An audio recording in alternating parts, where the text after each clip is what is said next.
Thank you very much for your time. I'll set my own timer here. Good. I want to bring you through what Open Orphan's all about. Basically, we're probably one of the newer IPOs in the AIM market. We listed on the last day, 28th of June, through a reverse takeover of an existing small pharmaceutical company, Venn Life Science PLC.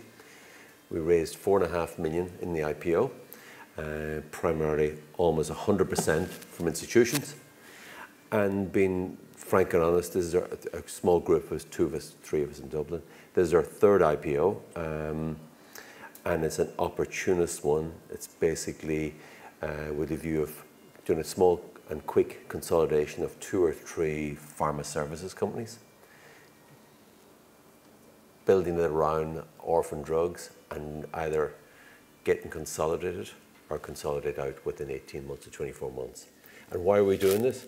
Our previous company, Amryt Pharmaceuticals, we put together 4 years ago, was very much specialized in therapeutics, owning the drugs.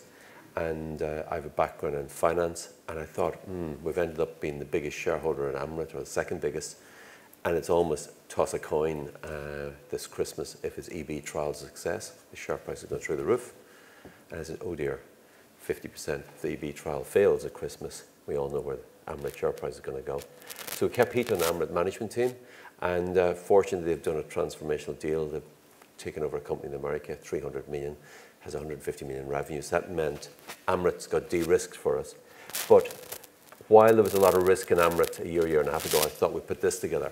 And it was basically to have access to the pharmaceutical industry. There's fabulous, pharmaceutical industry in my view is the pharma, oil and gas, and tobacco, the 3 most profitable industries in the world.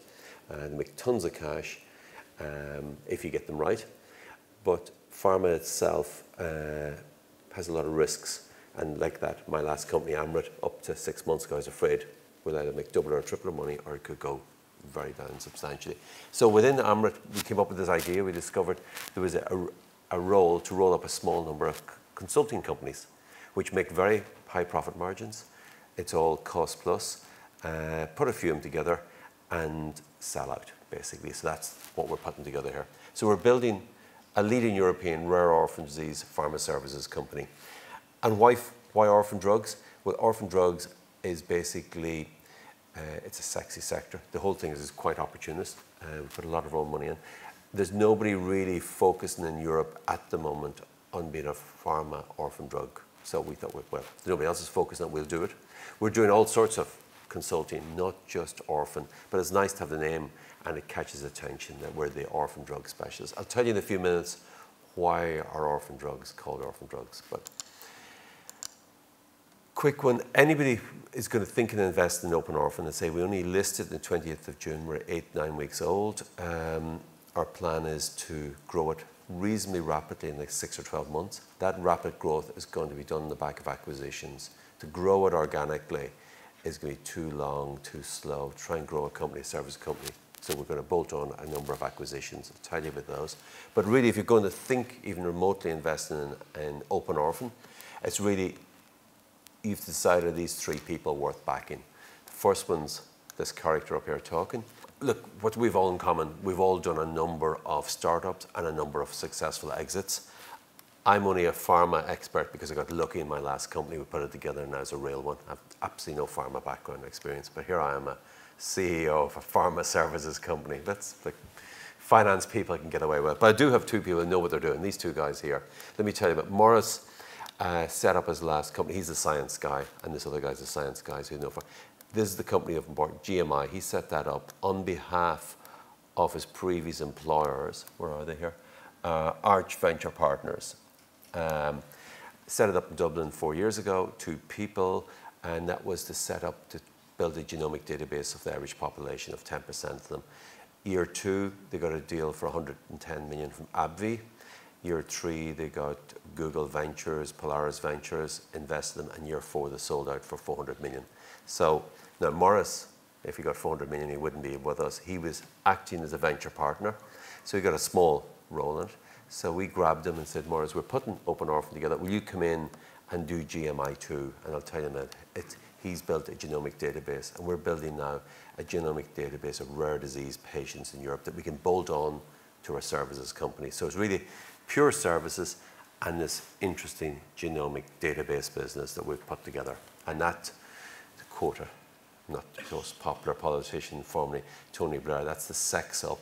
Services is always seen as kind of boring, very profitable, steady, but the genomic database certainly sexes up our business a lot, makes us a lot more attractive as a takeout target, makes us a lot more attractive for pharmaceutical companies. So basically, that's the bit of action we have in it. Brendan's background, he's a very youthful 67-year-old. He spent all his life in clinical trials.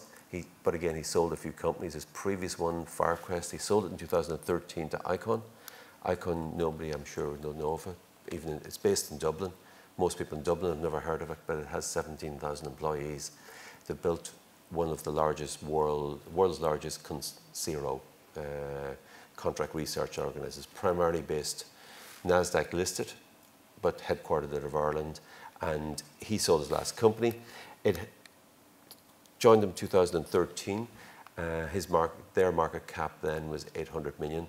And 6 years later, 7 years later, it's up to 8 billion. And he said, look, pharma services, you can grow very fast, very profitable by not taking risks.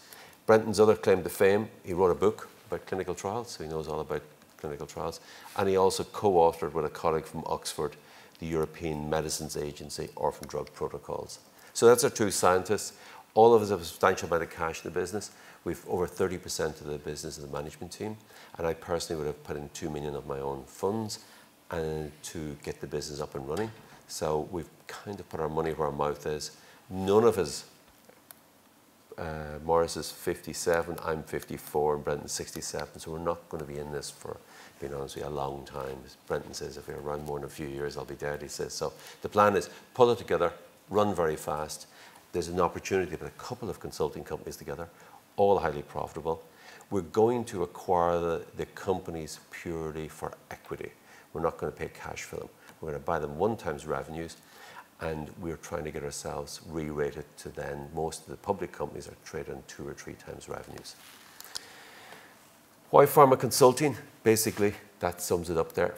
EU pharma is a very high margin, but it's highly fragmented. There's about 10 or 15 companies in the world, including Brendan's old one, Icon, where he worked for 7 years, that basically 10 of them have 50, 60% of the world market, very profitable. And then there's thousands of small ones. We want to pick up a small amount of small ones in Europe and have something of scale. Why orphan drugs? Orphan drugs, and we're not, don't get me wrong, we're not specializing purely in orphan drugs. It's just a tagline. We're going to be the orphan drug experts. But why orphan drugs? Basically, 58% of all new FDA drugs last year were orphan drugs. 20 years ago, there wasn't a single orphan drug. Orphan drugs, what are they? I used to wonder what they were a few years ago when we put AMRA together. Basically, orphan drugs are the drugs that treat rare diseases. And rare diseases are seen as rare. And orphans, as kids, are generally reasonably rare. So the drug that treats rare diseases are just called orphans. Nothing to do with orphans of children. So that's where orphans, it's for rare diseases. However, rare disease is not that particularly rare. There's 30 million Europeans with one shape or form of a rare disease, and there's 300 million in the world. So there's a lot of these rare diseases. The rules were changed 15 years ago to try and encourage pharma companies with no orphan drugs 15, 20 years ago. Now 58% of them, and there's 2,500 of them coming through. And all of those companies need help coming to Europe. So really, our service is a big part of this, supplying the picks and shovels to the pharma companies who are developing orphan drugs. There's lots of criteria around orphan drugs to make them attractive. You get exclusivity for 7 years in the States, 10 years in America. They're generally more expensive. Trial sizes are tiny, and there's a lot more in America than in Europe. So really, look, it's a good space to be in. And the name, we say open orphan, that means opening European markets for orphan drugs. Even the name was designed, put a package together. If we get bought out in a year or 2, or maximum 3, the new owner will probably keep that because there we're opening all those markets. So that was the logo. What is the business? Basically, we're combining a number of services companies. It's almost like put a couple of accountancy firms together or a couple of legal firms together. It's absolutely no difference. It's cost plus. We're not taking any product risks. The first company we have ourselves is our own Open Orphan Services. We bolted on Venn, and the really interesting thing about Venn is it was a pharma services company that lost money every year for the last 6 years, which you have to work really hard at doing because it's cost plus. We bought it for 4 million, even though it did 14.5 million revenues last year. Every one of its peer group trades on between private 1 times revenues and all the public companies 2 or 3 times revenue. So that was our first acquisition. We're in the process of fixing that. And really what we're doing, we're going to bolt another company on here before Christmas. And then we have a really nice platform. And in summary, this is the sexing up. We've got the virtual rep we've already built. That's basically a digital platform. I'll tell you in a minute how to sell drugs digitally. And this is our genomic database. So it's quite simple. It's almost like putting 2 or 3 law firms together and then adding some of the 2 digital offerings. What was wrong with Venn? It was a fabulous little opportunity. It was undervalued. We picked it up at 4, but it did 14 million last year. So as of today, we're trading, we're bolted on. We've almost not fixed yet. We've Venn almost fixed. So Open Orphan, we're trading at about 1 times revenue. Whereas everyone, Ergomite and every one of our competitors trade on between 2 and 3 times revenue. So the valuation arbitrage in our business, we think over the next 3 or 6 months, we should try and value the market at 2 times our revenues. So that's what we try to do, recapitalize, restructure, fix it. Basically, it's not that hard to fix a loss-making consulting company. You either lose some of the staff or you increase the income coming in. So you reduce the costs or bring in more services revenues. The next thing is roll on up to another 30 million. And I say it's really hard work to grow any, call it a law firm, accountancy firm, or a pharma services company more than 10 or 20% per annum. So the easy way for us to get to 40 or 50 million is bolt on. Say we have 14, so we're going to bolt on 30 million and more revenues. Then we have a business doing 45 million. And that's really why we're a public company. We will use our public paper to acquire them. And quite simply, it's just to get rapid revenue growth, increase the margins, and in the valuation arbitrage. The small standalone pharma services companies that are doing between 4, 5, 6, 10, 12, 15 million, you can generally buy them for 1 times revenue because they don't have enough scale. Bolt them onto a public company that already is 14 or 15 million, and it gets re-rated up to about 2 times revenue or 3 times. And like, there's no magic in it. It's the same way you've seen the roll-up of accountancy firms and the roll-up of law firms. There hasn't been a huge amount of roll-up of pharma services companies because a lot of them just make decent money and they don't really look at rolling them up. A little bit briefly now, so basically, very simply, we're bolting on 1, 2, 3, a third pharma services company, and then we cross-sell because we already built this platform and built this. So before we did IPO, we built a virtual rep business, which is just digitalizing how you sell drugs, and our genomics database. So let me tell you a couple of minutes on what's in the virtual rep. The virtual rep, this is the mad thing about why I think the pharmaceutical industry, the tobacco industry, and the oil and gas, and this is the Shell, they make huge, they're probably the 3 of the most profitable industries in the world. Hugely valuable, profitable industries. What do they not do well? They don't embrace change. None of them really use digital technology because they don't have to. Say, why bother? And for example, most industries in the world now use online marketing, email, webinars, and everything else to try and sell their products. Pharma companies still have sales reps all over Europe driving around in very expensive 5 Series BMWs usually, earning between 150 and 200,000 pounds a year to sell drugs. Very few of them are using what we're doing here. And this is, look, the digital. We basically put a database of the 4,000 doctors in Europe who prescribe orphan drugs. And it wasn't that hard put together. We then engage with them and we basically charge pharmaceutical companies a reasonably large sum of money. And we already have them in our Venn customer base to send the information pack out to the doctor across Europe. Next thing we do, we set up a webinar. And we introduce the pharma company to the doctor who prescribes the drugs. And this is done in every other industry, but it's not done in the pharma. At the end of that webinar, and the webinar is done usually at 10 or 11 o'clock at night because most of the orphan drug companies are based in the East Coast or West Coast of the States. The consultant These guys up here who prescribe the drugs do not want to see reps coming through the door. The consultants are very well paid. They have lots of customers, i.e. sick patients, and they much prefer this. But believe it or not, in Europe today, we're one of the few services company, pharma, that's actually offering this. So basically, that's the virtual rep. It's a small call center in the basement of our office in Dublin, 3 kids ringing up our friends here, setting up meetings with them, and all we do, we connect the pharma company in North America with the consultant who prescribes the drugs.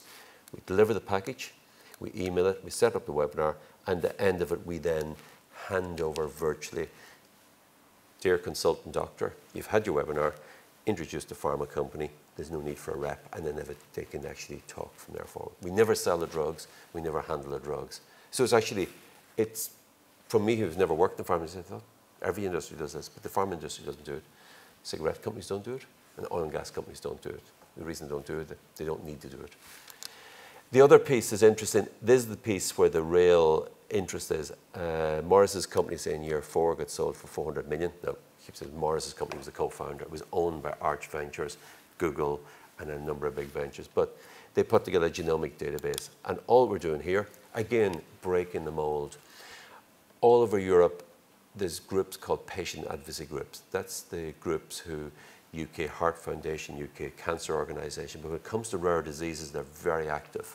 There's 800 small charities over Europe but they're usually for EB or different type of it. They're trying to find a cure for their children who's got this rare disease. There's 800 of them. But the interesting part is these sick kids have a lot of genomic data. If you have a sick child with a rare disease, you bring them to the hospital and they'll do all this genomic analysis, what's wrong in the genome.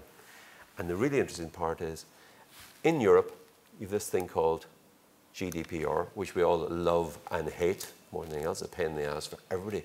However, everybody in the room here tonight, if you go home tomorrow and write a letter to your dentist, any medical organization that holds data on you, for instance, your dental records, you can write a letter to your dentist tomorrow and say, dear dentist, under GDPR rules, I would like to see a copy of my dental records. Digitally, please send them to me. He's 30 days to send it to you. You can write to the hospital. You can't do it anywhere else in the world. GDPR rules in Europe means you own anything held on any medical record. So what we're doing here, we're telling the patient advocacy groups who are always trying to find a cure for these sick kids, and they're always trying to raise money. Well, patient advocacy groups, we have a server. Tell your patients, and we have the template letters to tell their doctors they want a copy of their genomic data. This is what these kids have. Send it to our server. We will keep it on our server. We'll never let that data, genomic data, leave our server. But we'll allow pharmaceutical companies to look at it, to find new products. And guess what? We'll charge them a lot of money for looking at it, and we'll split it with the patient advocacy group. Unbelievably simple. Anybody in the room can do this. Guess what? There's not a single pharma company in Europe put this together ourselves. It will get copied fairly quickly, and that's where we'll be long gone and sold by the time we copy it. But it's going to show you, this took us £1 million to put together. We've now, over the next couple of weeks, you'll see quite a lot of pharma companies coming on, announcements about that. But again, it shows you the pharma companies, they just don't embrace change. So really what we're doing, we're using GDPR rules to tell the patient advocacy groups that your children across Europe, and it's across Europe we're focused on, that have a rare disease, send your data through a memory stick or email the data. Tell the hospital it must come. And these kids actually, under GDPR rules, own their data. We'll store it for them and we'll charge access. So it's quite simple. Now, let me come back to the price of that data. The interesting part is digital health data platforms are one of the hottest investment areas. So really, it's trying to be part of a really fast-moving industry. There's lots of them doing different things. There's absolutely nobody doing exactly what we're doing. We're specializing in rare disease. If we tried to collect the same data on general indications, say for instance, nobody here in the room say, I wouldn't be bothered looking for my health records. Why would I bother? Nobody here tomorrow will ring up the dentist and say, I want my dental records. Couldn't be bothered. But if you have a child who's got a rare disease, and say there are 30 million people with rare disease, you will be very keen to find out, and you will share your data with anybody who might help. So that's where our little niche is interesting. This is the important part. If we even get 500 patients to give us their data, we're targeting 10,000. We can start getting quite a lot of revenue, because to find a rare disease indication, you only need 200 or 300 patients to look at the genome and look at the price of some of this here. A lot of the data points, it's working out in rare disease at $5,000 per patient to collect that data. So we're targeting 10,000 patients by the end of next year, and that would give us a notional 50 million value in that database. So that's, again, how big you can bit this really quick. And 10,000 patients is only a fraction of 1% of the number of rare disease patients in Europe. So that's, hopefully I'm conscious of going through quite quickly. So basically, in summary, what we're doing, we're a new management team. Anybody considering buying shares in a company, we're tiny, we're 17, 18 million market cap. We believe we should be able to double that in the next 6 or 12 months, because we're trading at 1x sales. We've got 14.5 million revenues. We're going to increase those revenues substantially. And then we're bolting on the 2 digital platforms, and being frank, why we're doing that is to sex it up a bit, make it a bit more exciting, make it more interesting, and there's a lot of money in it. So we're going after the fast-growing orphan drugs. It's one of the fastest-growing sectors, and it's targeted in treatment of specialist disease. But the companies we have in our books, we're doing consulting for all sorts of pharma companies, but we've grabbed the tagline, we're the kind of orphan drug specialists. We're very focused on shareholder returns, because the 3 of us own over a third of the company. We've put most of our life savings into it. We've put our money where our mouth is. We're not going to be losing money. We're not going to be taking risks. We'll pay a dividend within 2 years. And we're making it very clear, we have an exit strategy in place before we even start. As Brenton says, I'm 67, Cathal. I'm not going to make this one in another 2 years. So the plan is to get out reasonably quickly, because there's a window, pull these together and do something more interesting. On that, has anybody any questions?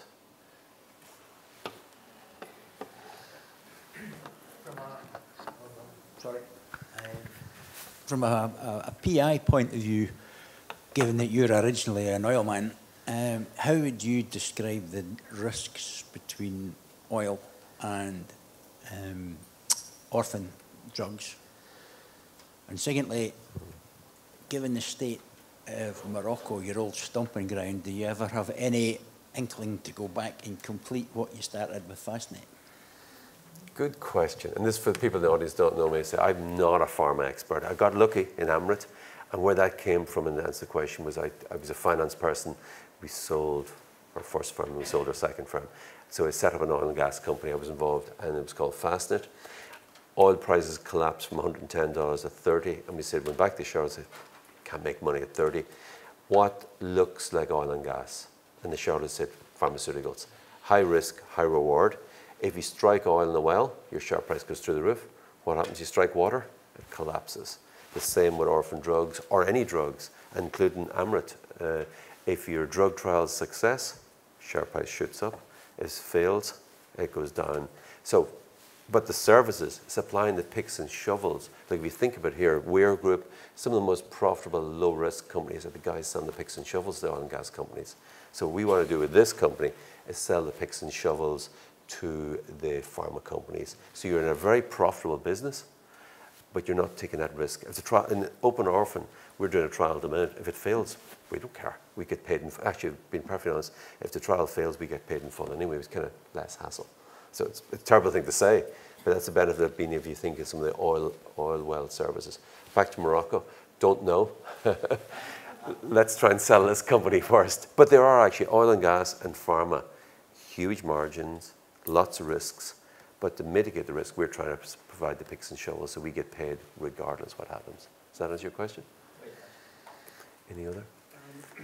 When did you go IPO? When did your IPO appear in the market? 28th of June this year. This year.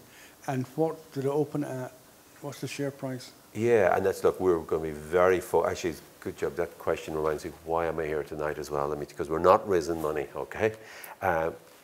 I got involved in Venn Life Science PLC in November. The share price was 1.5p.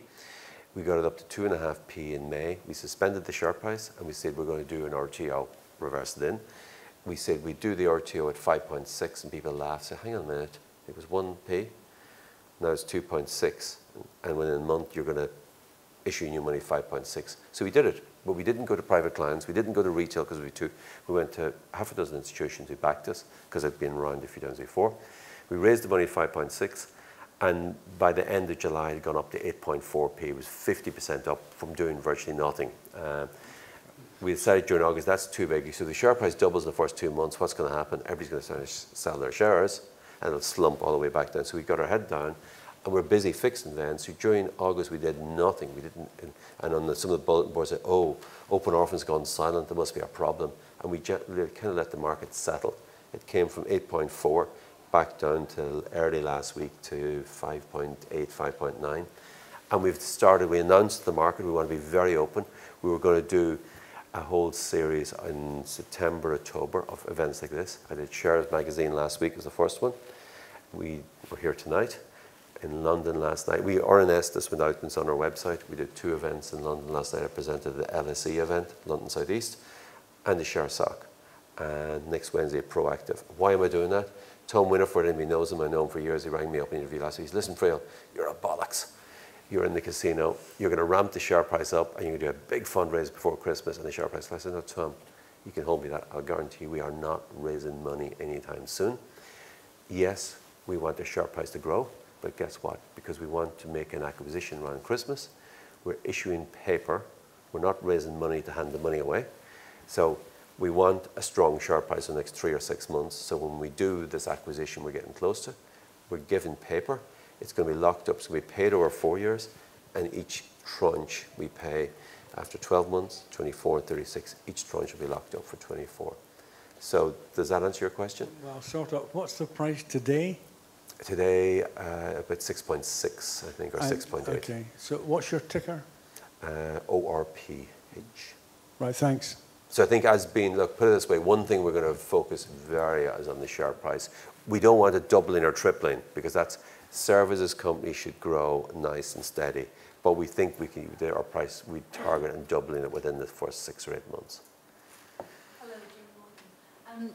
Being cynical, people who have rare diseases will tend to be ignored by the large pharmaceutical companies because potentially it's less money for return for them in terms of marketing their drugs. What kind of guarantees are you going to give participants of orphan programs, rare disease programs, in terms of the benefits to them of providing data which might inform clinical trials? Yeah. Or might not inform clinical trials? And I'm wondering, can I go back here? No, I can't. Anyway, and if you're on the slide, and this is why, and again, this is where the opportunity is huge in this. The people with rare disease at the moment, they're pushing their kids forward, they're sharing the data with them because they're desperate to get a product to fix their child, okay? Because there's lots of these rare diseases. At the Share Magazine event last week, the co-presenter, his child, he's an Australian, is one of 12 kids in Europe that can't see, they're losing their eyesight. It's a rare disease. And he said, oh, he was ringing me, I'll give you my kid's data. So, but we are never letting that data leave our server. And where the condition is, the pharma company must pay us a fee for looking at the data and playing around with it. And then the big one, I think you had mentioned, getting part of the product. We're then trying to say, pharma company, if you develop a drug, you must give us milestone payments, which we share with the patient advocacy groups. Under European laws, we're not allowed to hand the patient money for sharing the data, because that's like in America, they do it to sell blood, so you can't sell your DNA. Some people try and do it, but what you can do, we can pay the charity who looks after those kids to give them better welfare, better attention, help. So what we're doing is, so the patient advocacy groups we were talking to love it, say, wow, so you're using our data, it never leaves Europe, it never leaves our server. We'll get some money for using it, and if a drug's developed, you will try and get some piece of the drug you share with them. So ultimately, does that answer your question? Yes and no. Tell us a no bit. I suppose it means that potentially if it's a rare disease, people might be handing over data for no benefit to their particular loved one, other than maybe a small donation to a charity which is meant to support the group of individuals concerned, as opposed to a positive, tangible benefit in terms of access to clinical trial for these desperate people? Oh, sorry. The piece we don't highlight but on our deck is absolutely anybody who donates their data or puts their data. The big piece for the pharma companies, they want to find patients for clinical trials, so they get priority. Time's up. Oop, this has gone up. So anybody donates, it's actually the pharma companies want access data for two reasons. One, to see the genomic data so they can play around with it, but more importantly, to find patients for trials. Like we run clinical trials. The biggest problem is finding rare disease patients because they don't engage that much. So absolutely, this here, the tool we don't shout on it is we have the contact data of every child on a website. One email, do you want to join a trial? Does that answer the second part of your question? Okay, thanks.